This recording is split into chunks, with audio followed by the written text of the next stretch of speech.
Аялым блогер, аялым танымал, аялым мебелдерди реклама кылат, блогер болуп, танымал болуп, үйгө акча табып келип атат. Мен ага ой жакшы көз караштамын, мен аны түшүнүшүм керек. Аялым ушинтип известный болуп кеткен. Ой, мен түшүнөм аны, мен ушундай эркекмин, чыныгы эркекмин деген эркектер. Ой, силер молодецсиңер.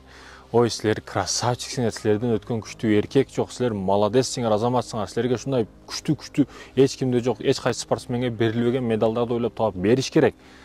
Силерге эстелик кылыш керек. Дешимди күтүп атасыңарбы? Иә. Сен даюссуң. Сен элерди даюс дейт. Аялын көрүнгөнгө реклама кылдырып коюп, өзүң рызкысын жеп, үйдө отурганың бул катындын иши. Мен таң калам. Аялы мебель алып келет, мебелди үстүндө кантип уктайсың сен? Аялың алып келген мебелдин үстүндө укташ, бул эркек эмес, бир башкача бир нерсе болуш керек да аны үчүн.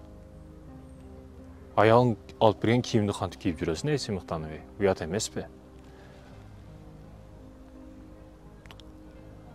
Даюстар, могу Сасык көлдөн даюстук маселесин айтып коеюн дедим да. Урматтуу мекендештерим, ойлонойлу. Бул сасык жаман иштерден алыс болойлу.